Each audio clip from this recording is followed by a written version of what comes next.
I was able to cut and weld this whole steel fire pit together using this torch. If you want to learn how we did it, keep on watching. Let's get started.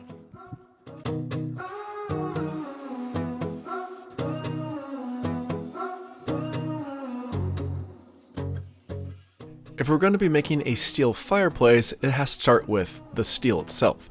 And I went to the closest available steel yard, which is Everett Steel in my location, which I was able to pick up a couple pieces of 2x4 material along with some 4x4 material. This steel itself is 3/16 of an inch, and these 2x4 panels alone weigh over 60 pounds. That means with just 4 sides of this entire fire pit, it's going to be 240 pounds. Now, I certainly advise to make this calculation before you pick up your material and purchase it, because I didn't, and now realizing how heavy this entire system is, I probably would have reduced the gauge of the thickness of the steel to reduce the overall weight. But since we now have the steel on site, we might as well get to cutting, which is going to be a little bit more unique in this circumstance. With this process, we're going to need 2 different gases. We have a 90-pound oxygen tank. We also have a 75-pound acetylene tank. They both get a couple gauges, and then we're going to be attaching it to our Detroit torch. Now, this might look intimidating, but super easy to get. I went to my local welding supply store, was able to pick these up within 15 minutes being there, and away we went. So let's get them hooked up and get the whole system set up so we can start cutting and welding. Since this was the very first time handling these tanks, we did have to make sure we had the proper low pressure regulators. This first regulator is being installed on our oxygen tank and making sure that it's just hand tight and then fully seated with a crescent wrench. I do the same exact thing to our acetylene low pressure regulator, and once both are on and tightened properly, we're ready for the hoses. This is a lightweight 3/16 inch welding hose, and the easy way to figure out which one is which is to just think of it as fuel and oxygen, because the fuel side is going to be always the red side and the oxygen is always going to be the green side. It's worth noting that the regulators and hoses are right and left hand threaded, so there's no chance of mixing these two up, and once hand threaded and tightened down properly with a crescent wrench, it's time for the Detroit torch. If you didn't know this already about myself, I go to numerous construction-related trade shows every single year to see new innovations in the material or tool space. This guy, though, stopped me in my tracks the moment I saw it, because this is the Detroit torch. They were welding and plasma cutting out of this at an interior trade show, which is merely unheard of because you normally are not allowed to do that. They're allowed to do this because it's so quiet, so smooth, and so easy to work with, and I saw it and immediately said, I have to try this out. So we finally have it in our hands. Let's get it fully set up. This sweet little carrying case has all the accessories you need, whether it's for cutting or for TIG welding. Depending on the type of material that you're welding along with the thickness, we have multiple nozzles to choose from, but for this project I'm only going to be using 2 of them. As we get to the actual Detroit torch itself, this is the DHC 2000 torch with a pistol grip. There are indicators at the bottom that are literally casted into the torch, so there's no chance of you screwing up which line needs to go where, whether it's oxygen or fuel. This is when I decided to hook up our hose lines, so I have the fuel line, which is the red, on the left side, and the green is the oxygen on the right. The first thing we're going to be doing with the Detroit torch is cutting. So we actually have to remove this set screw underneath the tip and install this unique device. This is called the overcutter, and this is actually specifically designed for thicker metals between 1/8 of an inch to 1 inch. Once fully tightened down, I can move on to the nozzles, and the first nozzle I'll be installing is this copper tip. This tip is solely oxygen, and it dispenses when you pull the trigger. The main spout will be receiving a number 2 tip, and this is actually a mixture of acetylene and oxygen, which is why you'll see a distinct flame difference once both gases are turned on. Each nozzle has a slight different groove structure on the side of it, which makes it easy to acknowledge which one is which. And the numbers do matter based upon the thickness of the metal that you want to cut, along with the type of metal that you're cutting. And now that everything is tightened down properly, we can get to our gas. The gas tanks did take a bit of time to feather out exactly where I wanted it, but in premise, for the oxygen, you want the oxygen all the way on and set to approximately 10 psi. As for the settling, all you need is a quarter or half turn on the nozzle and then set that gauge to 5 psi. The instructions do say to set it at 4 psi, but after discussing it thoroughly with the Detroit Torch team, they said setting it at 5 will actually give you 4 at the tip of the nozzle on the torch. So with anything that's extremely hot like this, you want to make sure you have proper protection. You want to make sure you have eye protection, if you want ear protection, glove protection, and long sleeves, as well as pants. Those are all key elements to make sure that you are as safe as possible during the cutting process. And before we cut into our actual metal over here, we're going to do some test cuts. We'll make sure that we have the proper flame, because it does take a little time and energy to figure out exactly how to pinpoint everything that's happening here. And once we press that oxygen, the oxygen flows out and really starts elevating the flame to a higher degree, which makes it a lot easier to cut metal very quickly and easily. So we're gonna test this out on a scrap piece first and see how we do. As for lighting the torch properly, you want the oxygen all the way off and slightly turn the fuel line on, then spark it with your flint striker and then turn on your oxygen. Once on, you're ready to start cutting. Just make sure you have your proper eye protection at this point, because it is a very bright flame and you can damage your eyes if you do not wear proper eye protection. At first, I was having difficulty actually cutting the metal, and this truly was my very first time using this system, so if this is your first time using it, you be rest assured that I went through the same struggles that you did. My 2 key notes of advice to make proper cuts is to 1, make sure you preheat the metal first but don't overheat it, and 2, make sure you're dragging the oxygen nozzle on the surface of the metal, because if you don't, it's much less likely to cut it properly. Practice definitely helped in this circumstance, so keep that in mind and don't feel frustrated if it didn't cut perfectly the very first time. Once I'm feeling confident, I move over one of the 2x4 panels onto another 2x4 panel, because they are slightly longer than anticipated. They're approximately 49 inches. I'm cutting them down to approximately 48 inches.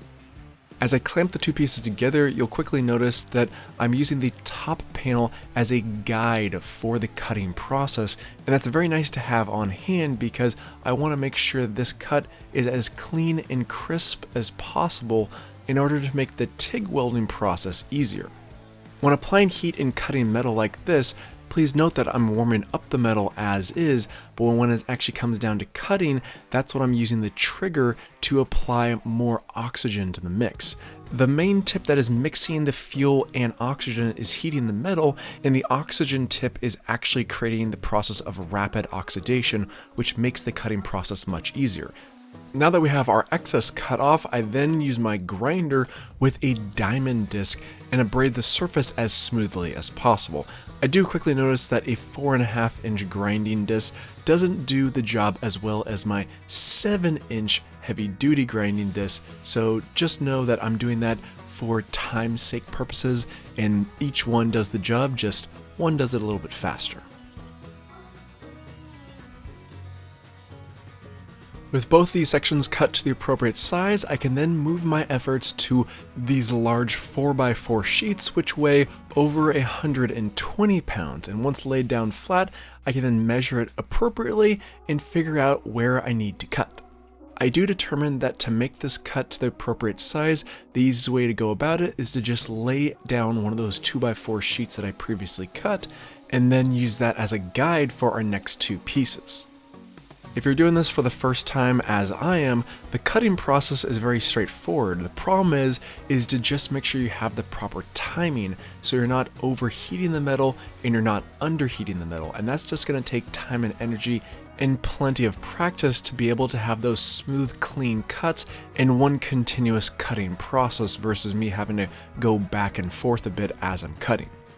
With our remaining 2 panels cut, I then grind them down as I did to the other 2, and once ground down to a smooth finish, or at least smooth enough, I can finally move on to some welding. Luckily for me, the only welding that I'll be doing on this project is 90-degree welding, which I'm able to use these standard magnet holders to hold our steel plates in place. Now the real key item here is the fact that you do want to see that V groove right there. You want to see that V groove in there so you have a very nice heavy bead. So we'll see how we do here, especially for this being our first time doing it, but I'm looking forward to it. In order to gas weld with our Detroit torch, we need to remove our overcutter, and that's just as simple as removing what we previously installed, then reinstalling the number 2 tip, and then installing the plug that we removed previously. Once tightened down, we can proceed to welding with a slight adjustment with our gas, specifically our oxygen. Oxygen has to come down to 5 psi in comparison to the 10 psi that we had previously.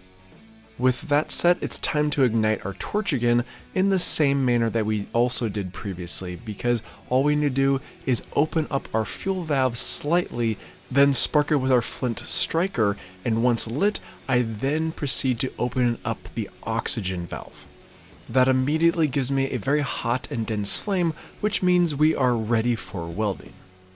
I begin by tacking the corners into place by just using the heat of the flame itself, and that way I don't have to be concerned that the plate is going to move over time as I'm applying the filler. The filler is going to be a mild steel TIG welding rod that has a copper coating on the exterior. If you haven't worked with this before, the thin copper coating is just there for corrosion control. And as I've noted before, this is the very first time I'm using a gas welder, so don't feel like you can't take this on yourself as long as you have a little bit of a can-do attitude. I'm certainly not going to provide a perfect, beautiful bead all the way across this metal, especially with this being my very first time, but as long as I feel confident that I can take this on, more power to you. The premise is very straightforward and simple, basically just heating up the metal to the appropriate temperature and then feeding the filler rod into it as you're going across. That basically means that the metal itself is welding itself together, but you're also adding filler to gain a more substantial weld. At this point in time, I wanted to say a huge and special thank you to the sponsor of this week's video, Detroit Torch. This product really did speak to me when I saw it at a trade show, because I've always been slightly intimidated of the welding and cutting process of metal, but this product seemed to make it so simple and straightforward that even a layman like myself could take it on. So whether you're like me or you have an extensive amount of knowledge about the welding process, I really do think this product can help many people out there in the metal fabrication space. So if you are interested in this tool or any of the other tools that you see in this video, I'll make sure and have a link for it in the description box below. With our 4 panels now welded up into 2 90-degree V-grooved angles, I can now start abrading the surface to have a nice, crisp, clean edge. However, after I start grinding down the surface, I quickly realize that I'm going to need some more filler, because this is a very large, substantial metal edge, and by grinding it down thoroughly, there are some sizable gaps that I'm going to need to fill to have a nice fluid edge on all 4 corners. This might be a bit more tedious work, but it is much easier to apply this second coat of filler rod versus the first, because it's such a minute amount compared to what we did previously. And once it's fully filled, I can then go over that area one more time with the grinder for a nice smooth corner. As you can see with the grinder, we were really able to get a nice smooth, even corner right here and on the other piece.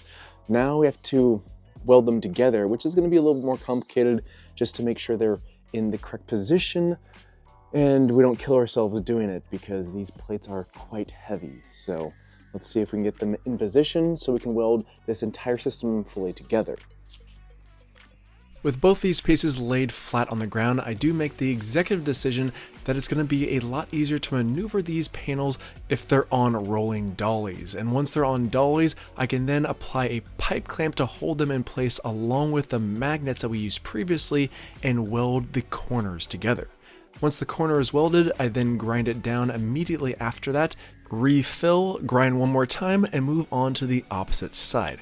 Once all 4 corners are taken care of, we can now move it into position. But where is this beast going to be going? You may recognize this ground level patio that I built last summer, and unfortunately we really haven't used this space much over the last year, which is why I'm hoping that a nice large fire pit at this location is going to really bring people together and become more inviting. I give myself approximately 2 feet between our seating area and the edge of our fire pit, and then I bring over the Big L.